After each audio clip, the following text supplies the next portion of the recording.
ਕਿਸੇ ਦੌਲਤਮੰਦ ਸ਼ਖਸ ਨੇ ਆਪਣੇ ਗੁਲਾਮ ਨੂੰ ਬਾਜ਼ਾਰੋਂ ਸੌਦਾ ਸਲਫ ਖਰੀਦਣ ਵਾਸਤੇ ਭੇਜਾ। ਜਦੋਂ ਬਾਜ਼ਾਰ ਪਹੁੰਚਾ ਤਾਂ ਬਾਜ਼ਾਰ ਦੇ ਵਿੱਚ ਹਜ਼ਰਤ ਮਨਸੂਰ ਅਮਾਰ ਰਹਿਮਤੁल्लाह अलैह ਵਾਜ਼ ਫਰਮਾ ਰਿਹਾ ਹੈ। हज़रत मंसूर अमार रहमतुल्लाह अलैह इराक के रहने वाले हैं और बहुत ही अजीमुल मरतबत बजुर्ग है और आपदे वाज और आपदी जुबान दे विच बड़ी तासीर है। वो गुलाम आया और आपदा वाज सुनन लग पिया। वाज दे इख्तिताम ते एक साहिल खड़ा होया उस मजलिस दे विचों और उसने सवाल किया कि मैनू 4 दिरहम चाहिए। लेकिन उस वक़्त हज़रत मंसूर अमार रहमतुल्लाह अलैह दे कोल 4 दिरहम भी नहीं आए। आपने फरमाया कि इस मजलिस दे विच इस महफिल दे विच कोई ऐसा बंदा है जिहड़ा 4 दिरहम दे देवे और उन्हां 4 दिरहमां दे बदले मैं उस वास्ते 4 दुआवां करांगा जिहड़ी अल्लाह तबारक व तआला कबूल कर ले सी। तो ये गुलाम जिहड़ा सौदा सलफ लैण वास्ते आया हा, इसने वो 4 दिरहम ले जाके हज़रत मंसूर अमार रहमतुल्लाह अलैह दी हथेली ते रख दित्ती। आपने वो दिरहम जड़े है उस साहिल नूं दे दिते। साहिल चला गया तो आपने इस गुलाम नूं फरमाया कि मियाँ दस की 4 दुआवां करवाना चाहना है। उन्हें आखिया जी मेरे वास्ते पहली दुआ तय करो कि मेरा आका मैनू आज़ाद कर देवे। दूसरी दुआ फरमाओ कि अल्लाह तबारक व तआला मेरे आका नूं तौबा दी तौफीक दे देवे। और तीसरी दुआ फरमाओ कि अल्लाह तबारक व तआला इन 4 दिरहमां दे बदले मैनू 4 दिरहम ही अता कर देवे। और चौथी दुआ फरमाओ कि अल्लाह तबारक व तआला इस मजलिस दे विच जितने भी लोग बैठे ना सारे दी बख्शिश कर देवे।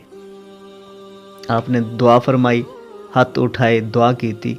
वलीउल्लाह दी दुआ ही अल्लाह तबारक व तआला ने कबूल फरमा ली। वो गुलाम जदों काफ़ी देर तो बाद घर वापस गया और खाली हथ गया तो उसके मालिक ने उसनू डांटा, सरदनश की थी। उसनू पूछा कि कितना वक्त ज़ाया करके और कित्थे ज़ाया करके आ गया। तो उसने दसा कि हज़रत मंसूर अमार रहमतुल्लाह अलैह वाज़ फरमा रहा है और मैं जाके उन्हां दी मजलिस दे विच बैठ गया और पूरी कहानी उसने सुनाई। तो आका आखन लगा कि जा मैं तैनू आज़ाद किया। सिर्फ तैनू ही आज़ाद नहीं किया बल्कि जा आ 400 दिरहम तेरा इनाम है। उसनू 400 दिरहम 4 दिरहमां दे बदले 400 दिरहम अता कर दिते गए। उसनू आज़ाद कर दिता गया और उस दे आका ने सच्चे और पक्के दिल दे नाल अल्लाह ताला दे हुजूर गुनाहां तों तौबा कर ली। रात नूं जदों सुता ना तो ख्वाब दे विच उसने वेखा कि मैदान माशर लगा होया और अल्लाह तबारक व तआला ने फरमाया कि तेरे गुनाह बख्शिश दे लायक नहीं है, तेरा किरदार ऐसा नहीं है। लेकिन हज़रत मंसूर अमार दी दुआ दी बदौलत तेरे और उस मजलिस दे विच जितने बंदे हैं सारे दे गुनाह बख्श दिते गए। हज़रत मंसूर अमार रहमतुल्लाह अलैह बहुत ही अजीमुल मरतबत बुजुर्ग है।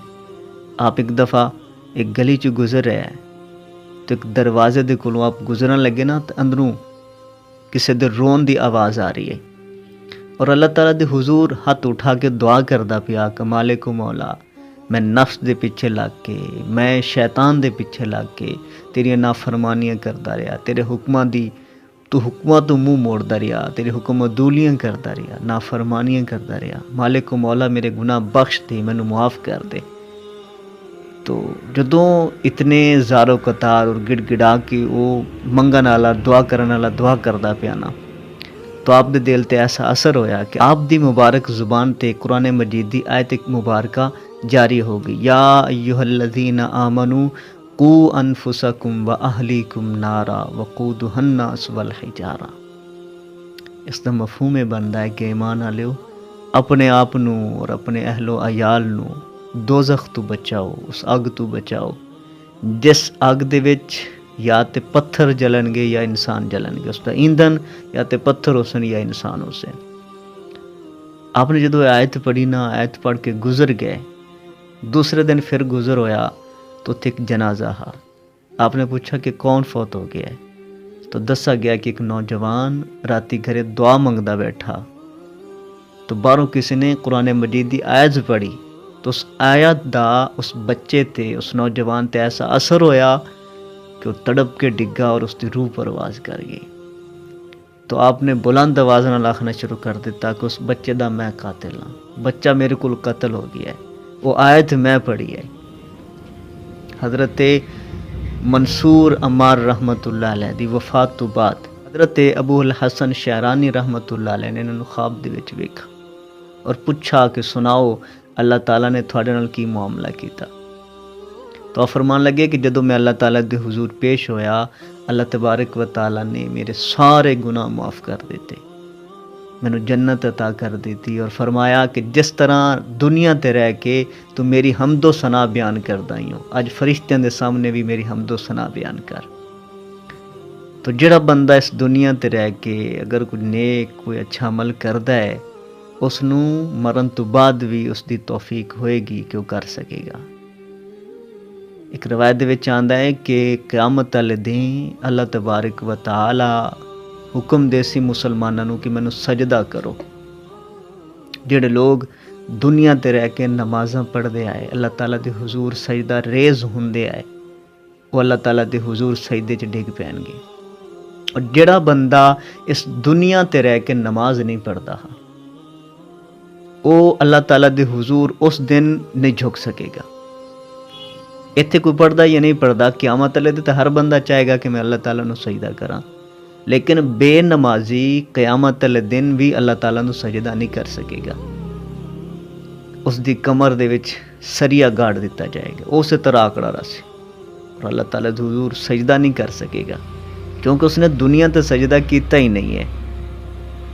تو جس بندے نے اس دنیا تے رہ کے نماز پڑھی، اس نو کل قیامت والے دن اللہ تعالیٰ دے حضور بھی سجدہ کرن دی توفیق نصیب ہو سی۔ جس بندے نے اس دنیا تے رہ کے قرآن پڑھا، روایت دے وچ آندا ہے کہ قاری قرآن نو حکم ہو سی کہ قرآن پڑھدا جا اور جنت دی سیڑھیاں چڑھدا جا، جتنا زیادہ قرآن پڑھدا جائے گا اتنے تیرے جنت دے وچ درجات بلند ہوندے جان گے۔ تو اس دنیا تے رہ کے اس دنیا نو بنانا ہے۔